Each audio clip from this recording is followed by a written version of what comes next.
listening to Making It Awkward. I'm your host, Jessica Wilson. This episode is sponsored by Sacramento Outboard Services. Thanks to all of you who have followed, reviewed, and rated the show. Everything helps people find us. Today's whole podcast is a "but I'm still a dietitian" segment. In the last episode intro, I briefly discussed my concerns about how the public was being fed, no pun intended, information on ultra-processed foods from news outlets and other forms of media. Today, I'll break that down a bit more. Later, we'll hear from an engineer who works at a food processing plant about how I could go about defining and getting 80% of my diet from the ambiguous category of ultra-processed food. I'll do this for the month of September. My introduction to the term ultra-processed foods was late in 2020. I was asked by the Washington Post to write a piece called 5 Myths About Nutrition. This was just after a feature on me and other dietitians of color ran in the New York Times. The article critiqued the overwhelming whiteness of the dietetics field. By that time, I'd figured out that people were often invested in the idea of my work rather than my actual work. With hopes of not wasting mine or the paper's time, I set up a call. I told him I'd only write something that aligns with my clinical experience and doesn't focus on shaming people for eating. I asked the paper if it could sit with the comments that would likely roll in from the whole food evangelists who attribute all that ails us to cereal and soda. I told them that if I wasn't a good fit, it's fine. You'll find 95% of dietitians who will happily tell you that cornflakes are what's killing us. The paper assured me that what I had to say was what people needed to hear in the midst of a global pandemic when people were more food insecure than ever. So I agreed to the story. One of my nutrition myths was that processed food, as a blanket category, is unhealthy. I said that labeling processed foods as inherently unhealthy isn't helping anyone. And oh, the pushback I got for that one. I just looked back at an email chain with 29 emails of edits going back and forth. The primary editor was invested in adding words like deleterious additives, to which I replied, I'm not clear why he's adding this distinction to microwave meals and not almond milk. I'm regularly subject to this whataboutism. But what about ultra-processed foods, Jessica? Surely we have to warn the public about mac and cheese. The editor was convinced that I would be endorsing ultra-processed foods, and that was unacceptable. And this was my introduction to a specific hierarchy when it comes to processed food. Level 1 in this virtual reality video game is unprocessed or minimally processed foods. Level 2 is processed culinary ingredients. Level 3 is processed foods. And level 4, the last level, where you stare death in the face, is ultra-processed foods and drink products. In the many back and forths, the editor acquiesced to deleting the word deleterious, but felt uncomfortable running a feature about nutrition that didn't acknowledge that some food products might have more or less nutritional value than others. His assistant asked me, is there some narrower processed food subgroup or specific food product that you'd feel comfortable advising people to avoid from a purely nutritional perspective? She went on, is there a way to describe what ingredients or nutrients a Twinkie, his example, may or may not contain without attaching any judgment on someone's choice to eat one? And I mean, sure, again, 95% of dietitians would. But that's just not my work. I work with people who get so overwhelmed with discussions of processed food that instead of making culturally congruent foods like Persian rice, which has white rice, they try quinoa, hate it, and just stop making dinners due to the fear of eating the wrong thing. I work with people with restrictive eating disorders who often share that their long-held beliefs about unhealthy foods contributed to eating disorder development. I also work with people who are under-resourced in a variety of ways, some of whom don't have money for food, and sometimes not even a functional kitchen. And then there are those of us who have resources and still don't cook 100% of our meals 100% of the time. Because how? Under late-stage capitalism, can anyone cook all of their meals from ingredients that have not been processed in some way? Nor do we want to, even if we could. I don't want to live a life if donuts aren't in it. It seems that the elitists, nutrition researchers, and social media influencers, all of whom contribute to fear-mongering messages about nutrition, are truly invested in making sure that people simply feel bad for eating food that isn't a fresh fruit or vegetable. It's patronizing and paternalistic. And I have some theories about why, which we'll get to in some later episodes. I ended that section of the article with, and if the canning jar and lid shortage during this pandemic is any sign, many folks seem to have discovered that processing their food can have emotional benefits. I mean, who can argue with that? So, back to how I got to this challenge. The news media has historically presented a very simple version of what it takes to be, quote, healthy in America. Eat less, exercise more. It's the message that public health institutions provide as well. It's simple. It doesn't involve conversations of medical apartheid, epigenetics, trauma, violence, environments, food access, stable housing, anti-fatness, and a variety of other things.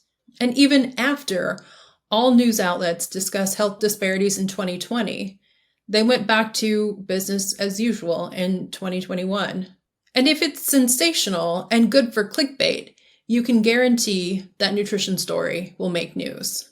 The breaking point for me was the recent wall-to-wall coverage of UK Dr. Chris Van Tulleken's book, Ultra-Processed People. As I mentioned in the last episode, supposedly a healthy doctor getting 80% of his diet from ultra-processed foods is newsworthy. He describes a bunch of things that happened to him during this time and how terrible he felt.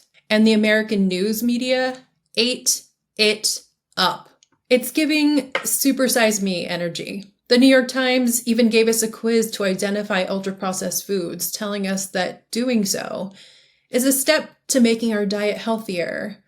That's right, even this quiz will make us healthier. NPR ran the headline, "What happened when a doctor only ate ultra-processed foods for a month?" Ultimately, one, implying that 80% is only, and two, that a doctor doing so is unthinkable.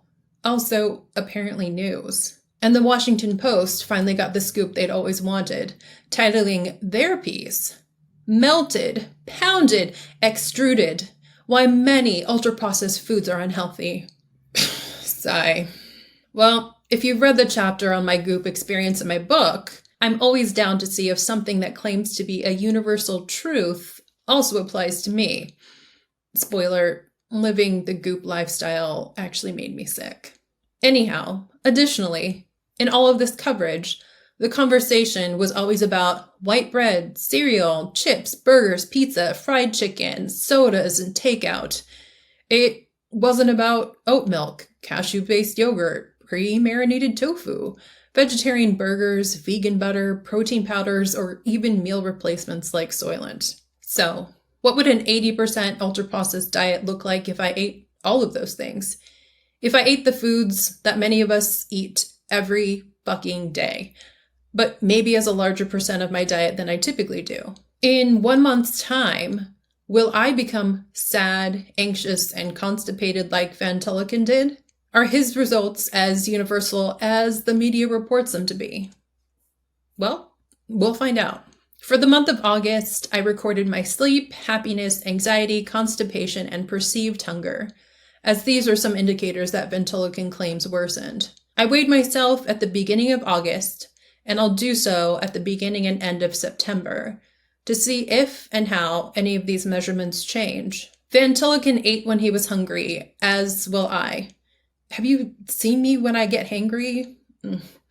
Ask Lexi. It's not pretty. The first step on this journey is to get a specific and accurate identification of an ultra-processed food, so I can come up with my parameters.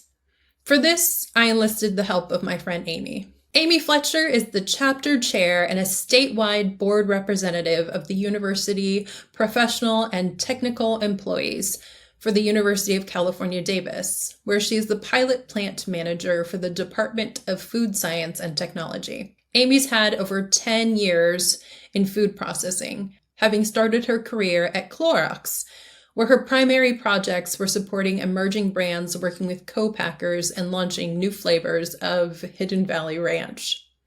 Today, she supports undergraduate education, academic research, and works with private companies and industry, while also working on the next union contract. For the record, Amy took the quiz in the New York Times, and by her accounts, she failed. Amy and I sat down in one of the classrooms at the California Processing Tomato Industry Pilot Plant on the UC Davis campus to figure this out. I brought her my piles of paper so we could go through them. You can watch the confusion on both of our faces on Spotify video and YouTube. Here's my conversation with her.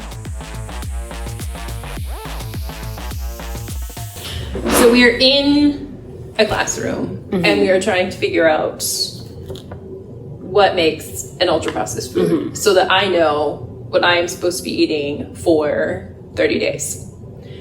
So, Amy, with your actual expertise, can you do a brief breakdown of group 1, group 2, group 3, and then the ultra scary ultra processed foods? Okay, so I struggle with this a great deal, as Jessica and I have discussed.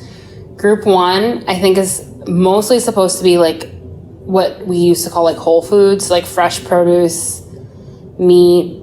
But there are terms in here like fractioning, which is very confusing to me because that's also part of what makes something an ultra processed food. And none of the examples that I can see are what I would call fractioning. So that's... What's fractioning? So fractioning is just breaking things into its parts. So like to me, anytime if you were to take like sugarcane juice and boil it, and you could capture the water off of it, and you could also capture the solids, which is what sugar is. Like that's how you make sugar. You basically boil sugarcane juice. That's a type of fractioning. But like sugar is bad, I guess. Wait. Or is it? So look at wait. Yeah, these are... Sugar is in group 2, but I would consider it group 1 because to make sugar, you crush sugar cane and you boil it, which are both mentioned in the minimally processed category of group 1. Okay. So then group 2. So, I mean, I guess Jessica's like, oh, wait, you all can see me. Okay. Because the difference here to me, I guess, is that it's ingredients. Because also vegetable oil, to get vegetable oil, I guess it's the refining, but like extra virgin olive oil, you just crush olives and you take off the first fraction. Again, back to my point about 1. Like 1, I feel like the lines don't make sense to me. Okay.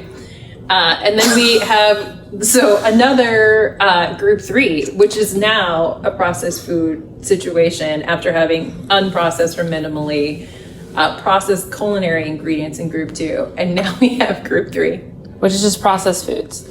I mean, I guess it's the key is what's a food versus an ingredient. So group 2, you probably wouldn't eat just straight, though like they sell those honey sticks, and like I've definitely seen people just like eat butter.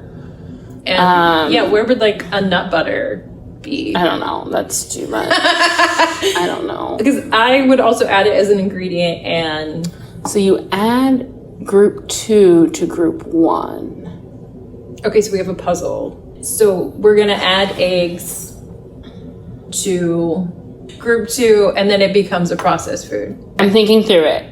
But like, well, I guess for smoked meat and fish, you add salt, but I guess you don't have to add salt. You could just smoke meat. Right. But that's listed in group 3. Or like canned vegetables. Would a canned vegetable just in like water go back to group 1? They don't list anything canned. I feel like this is Monopoly. All right. I just... I just for edification, my background is chemical engineering and my brain works in a really like bullet points kind of way. I'm very good at firm boxes. These boxes are squishy. But they're groups, so shouldn't that be... But the groups... I'm joking. Okay, we're going to skip to the scary ultra-processed foods. So this, again, is a foods situation. And to me, this reads as if these ingredients touch and there's like more than one of them, mostly is a term here. Many. I think, yeah, so that's why I called the boxes squishy, because like mostly and many is stressful. I mean, I think the big thing here is that you're adding like stabilizers, emulsifiers, things like that. Like, I think that's the real difference. Mm-hmm. But I mean, I still question that, because like some emulsifiers, like egg yolk is a very commonly occurring emulsifier. Right. So like eggs are in group 1. So if you bought like a mayonnaise that was with emulsified with egg, which is how you would also make homemade mayo. Is that bad? Because it mentions emulsifiers, but like eggs and oil are group 1 and 2, which would make it 3. Mm-hmm. But is it 3? Or is it 4? I think it's 4 because you add, and well, depending, I have this natural mayo, and it had an ingredient, not just eggs, oil, and vinegar. So then did it put it into an ultra processed food? I guess it doesn't have mostly, and it's not many. But then also like sausage, for example. So like meat is fine, but like to make like, again, homemade sausage, you just grind it with spices. Mm-hmm. So like grinding is allowed in this list of group 1. So like what about the sausages? Is it like, because like I can go to Sprouts and get like pre-made sausage from the butcher's counter. Are those still group 4? Well, a mostly or many clarification would be needed to decide which group it is.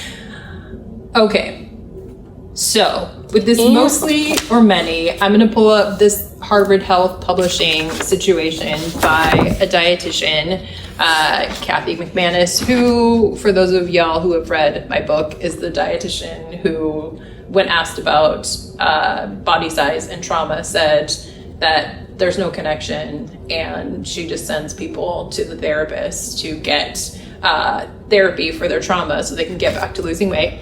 Anyhow, ultra-processed foods, here again, include corn chips, but Fritos are like corn, oil, and salt. Mm-hmm. So that would be not an ultra-processed food.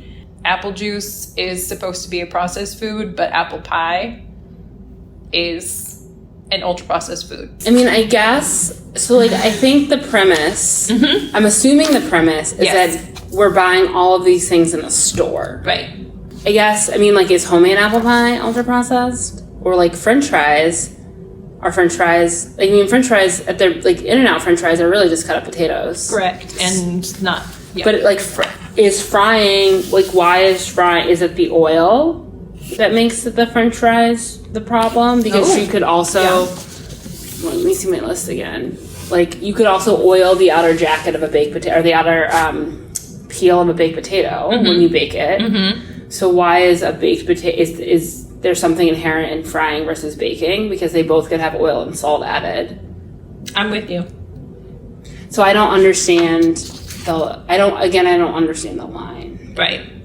I have seen things, articles, etc., that talk about the generally like understood definition of an ultra-processed food in some circles is that it needs at least five ingredients, etc. I mean, I think like part of the issue that I have with this is that these are like trying to be rules, but they're not like clear rules. Like if it's going to be a rule, it needs to be a rule. So like looking at like energy bars on this list, like Lara bars are energy bars, RX bars, that are really just like dates and some other nuts and stuff.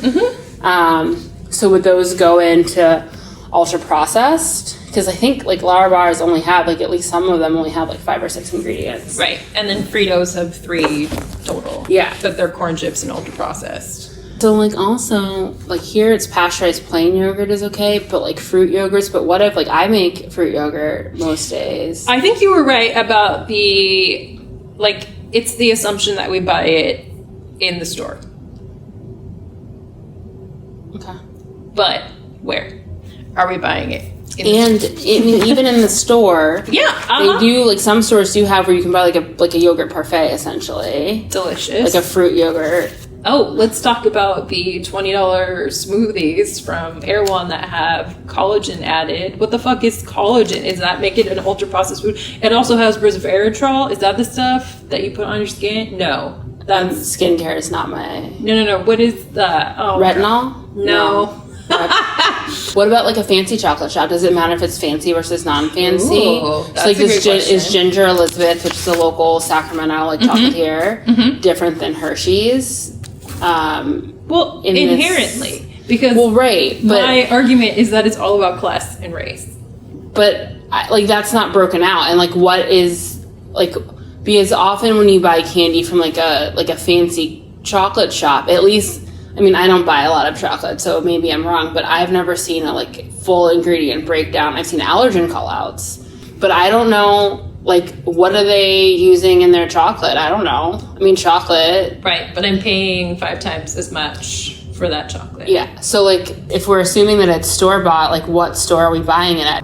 To prepare for this, I went to Costco. Okay. I got the pre-made meatballs. I got like a chicken tikka masala situation, like a coconut curry.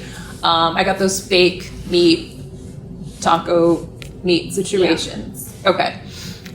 Before I get to that, I want to say that my spouse has a dairy allergy. So our fridge is already filled with like vegan butter, oat milk, almond milk, and other stuff that I can't remember right now. And those are supposed to be like healthier alternatives. Yeah. But they would definitely be in the ultra processed food situation. Yeah, I mean that like you and I have talked about it, and that's one of my big hangups with ultra processed foods is they like sure, in an ideal world would I eat like locally grown fresh fruit all the time and homemade bread and like yeah, sure, okay. But I work a full-time job. I'm also very active in like my union, in my community. I also commute like 30 to 45 minutes or or an hour, more depending each on the way day, yeah. to work, depending on the traffic. So like I don't know when I'm supposed to find time to like make homemade bread, and like there's only a few stores where you can buy it, and none of them are convenient. So I'm just like, I feel like this is just not a like framework that works for most working adults. Okay, so the rules. Okay. Parameters. We have 5 added ingredients for some things. We have many, we have most. So for a meal, you and I are deciding.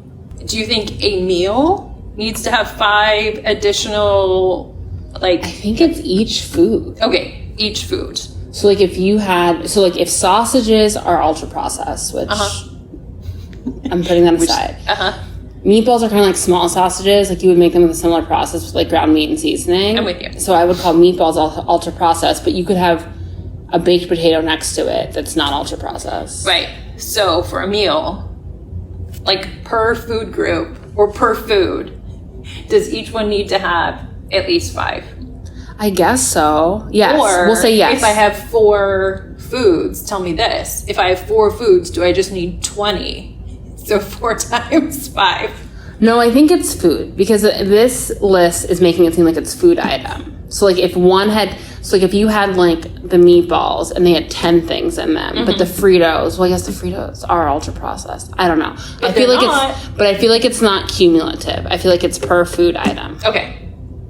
That's my rule. Okay. And 5 sounds good.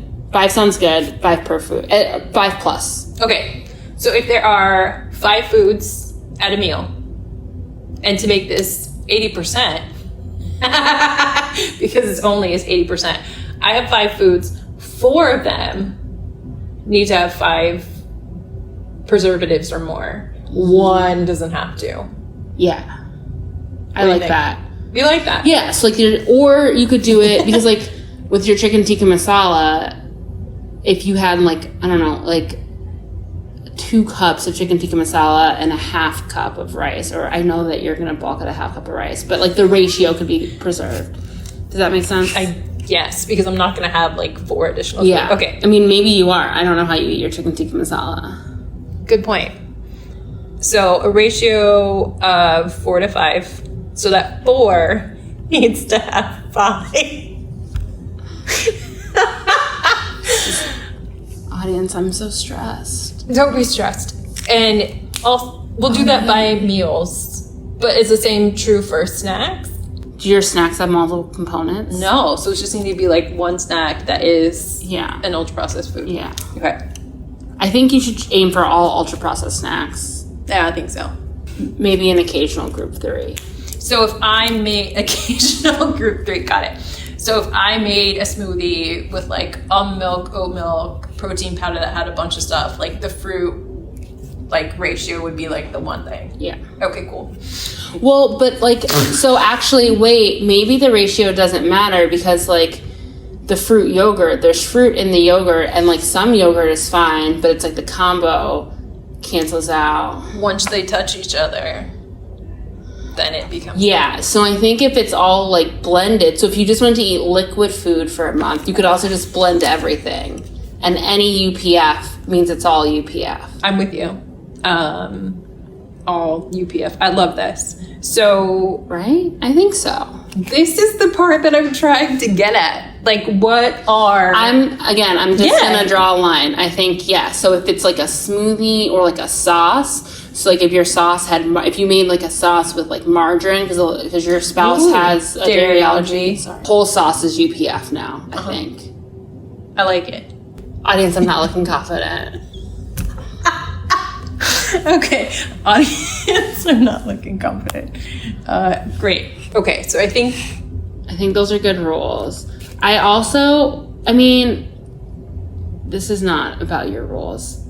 So many of these things are used at like fancy Michelin restaurants for like, what do they call it? Gastronomy. That's what they call it.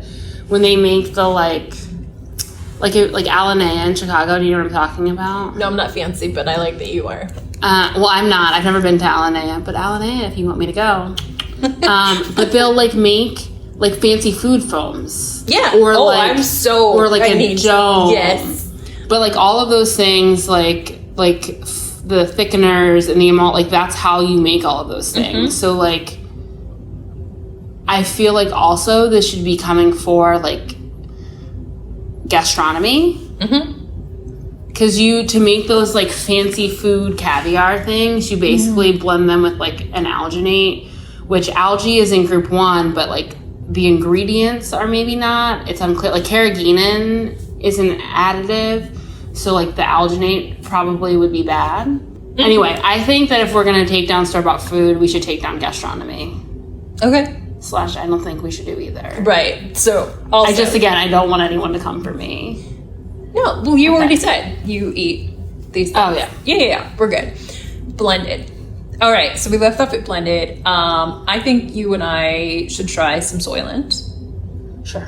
So Soylent is like a Silicon Valley developed like Ensure Plus like meal replacement situation.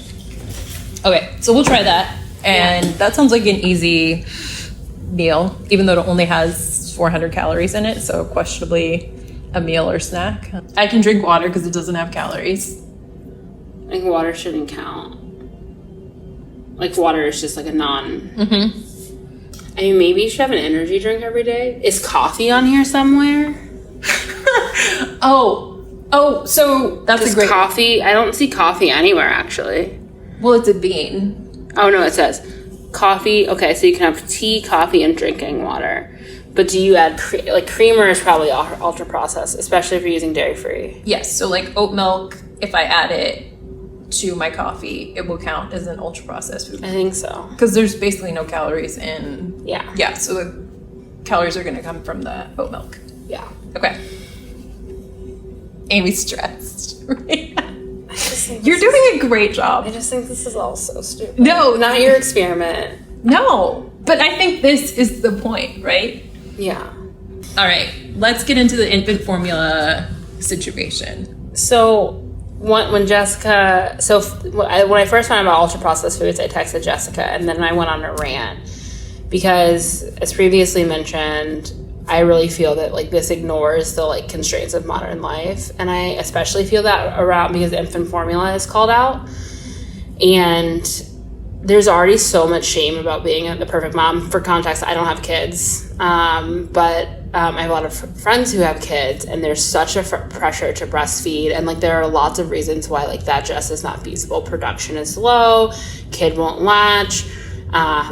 Tons of different reasons. Gotta go back to work. Yeah, like, and your work doesn't support like pumping regularly. Some people get like mastitis. Like I have a friend that got mastitis and literally like almost died.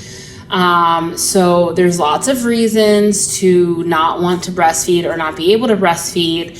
And I think putting like infant formula in this demonized category is really not helping the mom guild and not a like helpful narrative when like the important things is to get kids fed, because like what's the alternative? You can't just feed them cow milk or like, soy milk. Yeah, so like I so if I'm a new mom, my kid won't latch or my production's low, do I just not feed them this because it says to avoid it? And for a while, like formula is all babies are eating. Mm-hmm. So like what is the alternative?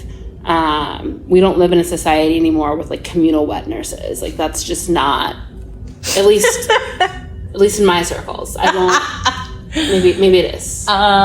We can just relate that back to how enslaved Black women like raised and fed. Okay, but that's for another day. Yeah, but I just think it's like it's just not realistic, and I think adding shame around food, as someone that works in food but also struggles a lot with like shame around food and feeling overwhelmed by choice, I just don't think it's a helpful message. So if you had to summarize all of this situation, what are your thoughts on?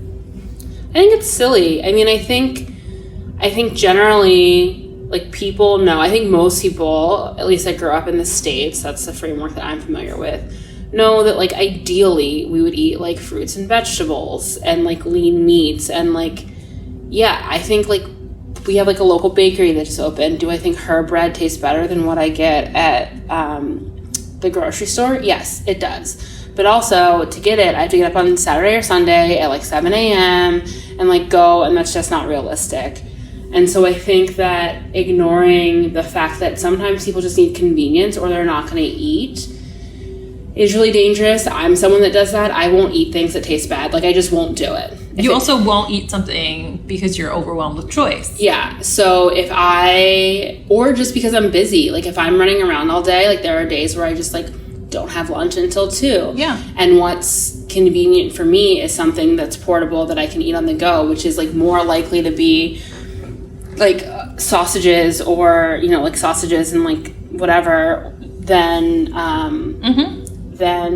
taking fresh fruits and vegetables. I also think there's an element of like food safety to consider, like thinking about camping, which my partner and I do a lot.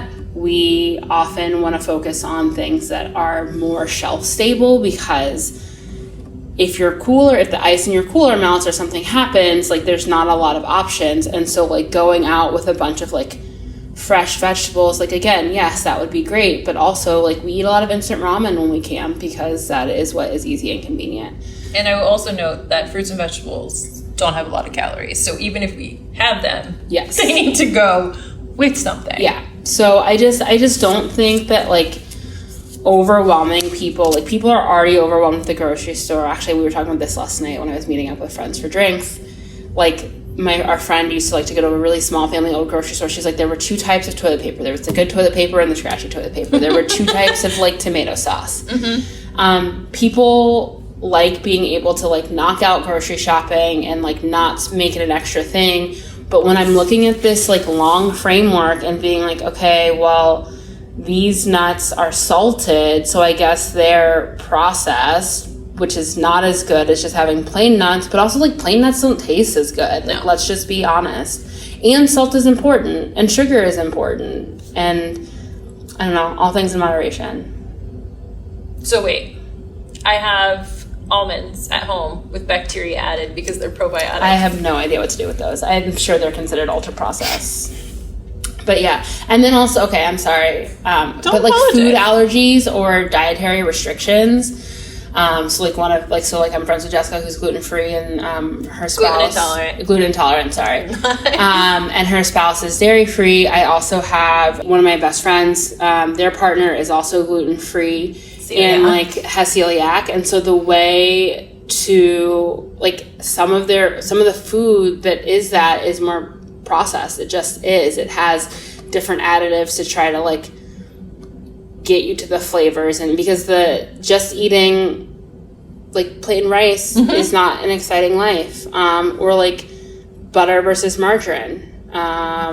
So I just think that like, yes, there are probably like pros to eating a minimally processed diet, but I don't think that like this is a helpful framework, and I think it just shames people and makes them not want to eat food at all.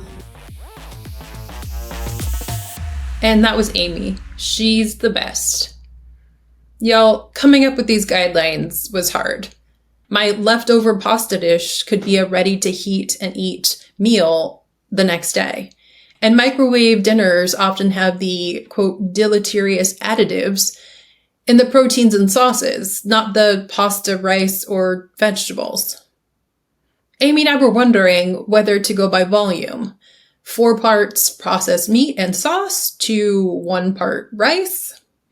In the end, let's say the guidelines are the following. For a mixed meal, it needs to be restaurant-made, pre-prepared from the store, or a sauce and protein with at least 5 ingredients that only has a starch like white rice, pasta, or tortillas added if I make it at home, as those things would be normal to find in microwave meals.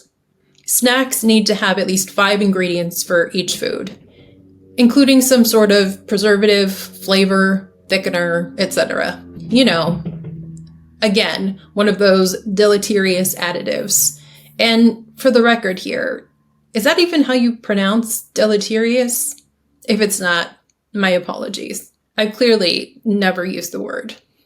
For this 80-20 split, I'm going to use calories as the total quantity versus total weight of the food or volume, because I don't have time to measure that. So the remaining 20% will come from non-starchy vegetables that are too low in calories for me to worry about counting, and 300 calories of any additional foods like fruit, starchy vegetables, eggs, nuts, seeds, etc. that aren't already mixed into something.